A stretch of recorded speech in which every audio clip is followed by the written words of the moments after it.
This video was made possible by Skillshare. Start learning new skills for free by being one of the first 1,000 to sign up at the link in the description. Alright, well, this video is about the nuances of Islamic law, so surely nothing could possibly go wrong. Pretty positive all the comments are just going to be about how my voiceover style has been really good lately. So let's start this off by saying that almost everything I'm going to discuss here is subject to some level of disagreement by scholars. But if I start every sentence by saying some scholars believe and then end every sentence with but interpretations vary, then I'll never get to the ads that are gonna pay for me to upgrade my Tesla to a larger, faster, and newer Tesla while my writer toils away on more scripts. So the Quran, the Islamic holy book, is generally understood to ban riba.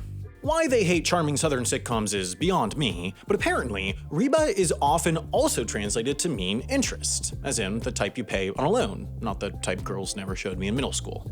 So at some point in between a long time ago and now, some Muslim folks decided to get serious about this whole riba thing and create a whole banking system that complied with Sharia law. But, you ask, how can a bank operate if it can't charge interest? Interest is bank's whole thing. A bank without interest is like a Biden speech without the phrase, "Look, folks." Well, first off, there are a lot of things that riba-free banks just can't do. They can't buy or sell traditional bonds because those are interest-based, and they can't offer normal mortgages or interest-backed loans. Even apart from interest, they also can't invest in a lot of classic financial assets. That's because in addition to banning riba, Islamic law is generally understood to ban ghirar, or uncertainty, and masir, or gambling. Essentially, this means Islamic banks can't buy or sell a lot of things conventional banks buy and sell and sometimes create international economic collapses with, like forwards, futures, options, or swaps. The idea here is that those things are less investments, putting money into something to help it grow, and more just bets on what will happen. If I short something, I'm not trying to help it grow, I'm just making a bet that it will fail, or I'm behind a giant onion conspiracy, but that's a different video. Finally, there's also a ban on investing in anything that's haram, which includes the alcohol, pork, gambling, or arms industries. Basically, anything Joe Rogan is into, Islamic banks can't fund. But look, folks, instead of focusing on what they can't do, let's focus on what they can. There are a number of different services and workarounds that Islamic banks offer. In fact, so many that if we went through all of them, it would take like 12 videos, and writing videos about really long bus rides and stuff is a lot easier, so we're going to avoid that. So let's focus on the system's two key lending mechanisms, Mudaraba and Murabaha, which I know look like the same word, but hey, the English world expects everyone to know the difference between the words though, tough, and thought, so I say we don't complain too much. So in conventional banking, if I wanted to start a business, let's say it's an Irish breakfast tapas place called Tapas the Morning to Ya, I would go to the bank and ask for a loan, and then they would give it to me because it's a brilliant idea, and I'd have to pay back that loan, plus interest, which, if you don't know because you're not a big business boy, is a percentage of the loan that accumulates over time. The longer you take to pay the loan back, the more interest you owe. Under Mudaraba, though, instead of owing that bank money, I would enter into a partnership of profit and loss sharing with the bank. For Tapas the Morning to Ya, the bank, called the Rabu Mal, or sleeping partner, would provide the capital. I, the person starting the business, called the Mudarib, would lend my expertise in labor and incredible restaurant naming skills, and then we would share profits at a pre-agreed ratio.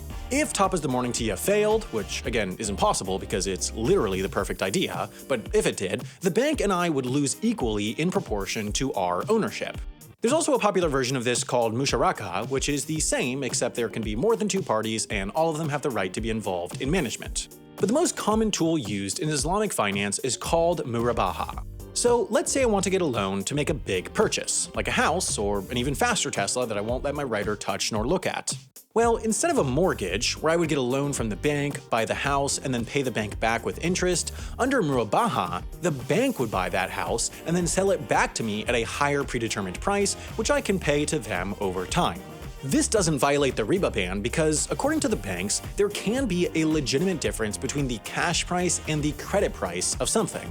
Now, if you're saying to yourself, I don't know, that's like pretty similar to a normal mortgage, first of all, there is a key distinction, which is that there's no penalty for late payment or reward for early payment. But second of all, well, yeah, you're kind of right, which is why this method isn't preferred by most Sharia law advisors, although the customers don't seem to care, seeing as Murabaha accounts for 80% of loans by Islamic banks.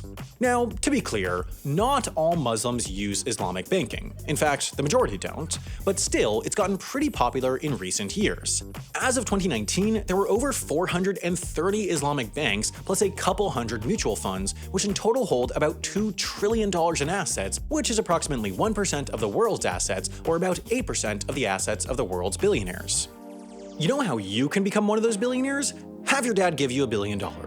But if that's not an option, you'll probably have to do it the hard way and actually learn some useful skills. For example, being a YouTube creator can be a real job, which I can attest to, and it's not just luck.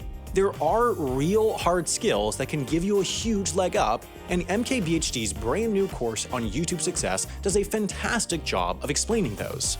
To build on that, there's Thomas Frank's course on productivity for creatives, Jake Bartlett's on animating with ease in After Effects, and Susan Orlean's on creative nonfiction writing. Just about every skill you need to become a professional YouTuber can be learned on Skillshare, taught by those that actually use them on a daily basis.